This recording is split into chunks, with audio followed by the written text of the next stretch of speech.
تماشاگران با دیدن مهارت فوق‌العاده اون در پاس دادن انگشت به دهان می‌موندن. اینطور به نظرشون می‌رسید که برادلی پشت سرش هم چشم داره و به همه نقاط زمین احاطه داره.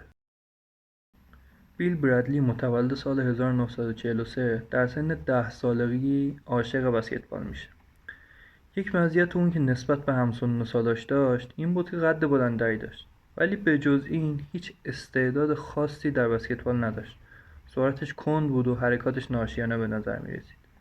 به علاوه ارتفاع پرشش هم اصلا خوب نبود. هیچ کدوم از قسمت‌های بازی براش ساده نبود. تصمیم گرفته بود از طریق تمرین نفسگیر بر تمام این نواقص و کمبوداش غلبه کنه. از این رو یکی از سختگیرانه ترین برنامه‌های تمرین در طول تاریخ بسکتبال رو واسه خودش طراحی کرد. از مسئولین مدرسه اجازه گرفته بود تا سالن ورزشی مدرسه رو در اختیارش بذارن تا اونجا تمرین کنه.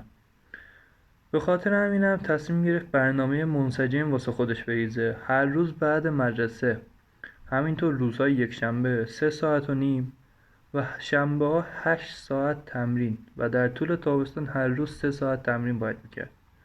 اون باید طی چند سال بدون چون و چرا به جای این برنامه پایبند بود. اون موقع تمرین درون هر کدوم از کفشاش یه وزنه 4.5 کیلویی میبست و در تمام طول تمرین با این وزن‌ها کار میکرد تا پاش قوت و نیروی بیشتری بگیره.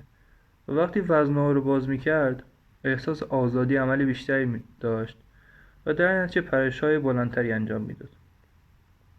اون به این نتیجه رسید که بزرگترین ضعفش مهارتش در دریبل زدن و سرعت عمل پایینشه. باید روی این ضعف‌ها کار میکرد و در کنارش قدرت پاس دادنش هم تقویت میکرد تا جبران کننده سرعت پایینش باشه. برادلی برای هر کدوم از این تمرینات یه جداگانه ابدا کرد. مثلا یکی از روشاش این بود موقع تمرین عینک به چشم میزد که پایینشو با 2 کارت مقوایی پوشونده بود. به این ترتیب نمیتونست موقع تمرین دریبل زدن به توپ نگاه کنه و رفته رفته میتونست این کار رو بدون نگاه کردن به توپ انجام بده. این یک مهارت کلیدی در پاس دادنه که فرد بدون نگاه کردن به توپ حواسش به اطرافش باشه. علاوه بر این صندلی‌هایی رو در نقاط مختلف زمین میذاشت تا به عنوان رقیب فرضی عمل کنند. اون برای چند ساعت مداوم به صورت رفت و برگشتی فقط صندلی‌ها رو دریبل میزد. با اونقدر این کار رو انجام میداد تا دستش در دریبل زدن نرمتر و روونتر بشه. اون ساعتها مشغول همین 2 تمرین میشد و دلزدگی و سختی اونا رو تحمل میکرد. زمانی که در خیابون‌های میسوری که شهر تولدشه قدم میزد فقط نگاهش رو به جلو میدوخت و سعی میکرد بدون نگاه کردن به 2 طرف اجناس پشت ویترین فروشگاه‌ها رو تشخیص بده.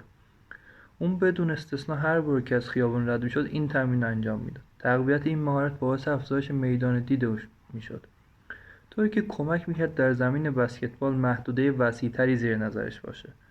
حتی وقتی تو خونش بود داخل اتاقش تمرین‌های عقب و جلوی سریع حرکت بدون توپ انجام میداد. مثلا حرکات پرتاب کردن یا پاس دادن رو تمرین میکرد. مهارت‌هایی که تقویت اونها باعث میشه کند بودنش کمتر به چشم بیاد. برادلی هر آنچه در توان خلاقیتش بود رو واسه تمرین‌های نوآورانه موثرش گذاشت.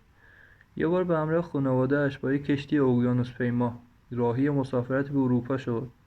اعضای خانواده دیگه تصور کردن که چند روز تمرین رو ول میکنه، چون واقعا دیگه تو کشتی جایی واسه تمرین بسکتبال وجود نداشت. اما در طبقه پایین عرشه و در امتداد طولی کشتی 2 راهرو وجود داشت. این راهرو حدوداً 250 متر طول داشتن ولی خیلی کم عرض بودن، جوری که فقط 2 نفر میتونستن کنار هم راه برن.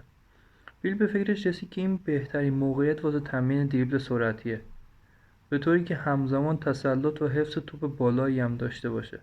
برای اینکه موقعیت برای خودش سخت‌تر کنه تصمیم گرفت عینک‌های مخصوصی به چشم بزنه که دیدش هم محدودتر کنه.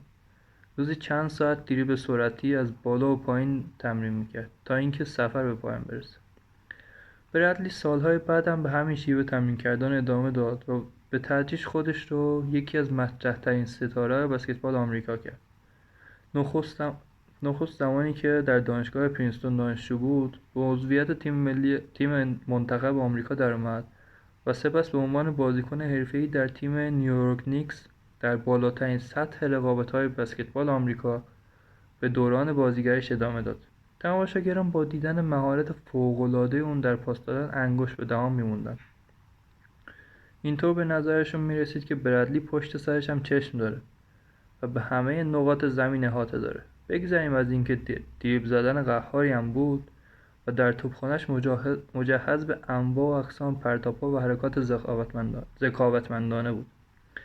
اون در زمین بسکتبال حکمرانی میکرد، اما چیزی که تماشاگران نمیدیدن و نمیدونستن این بود که نمایش خیره کننده و تسلط بالای اون در زمین نتیجه ساعتها تمرین سخت و فشرده طی چند سال متوالی بود.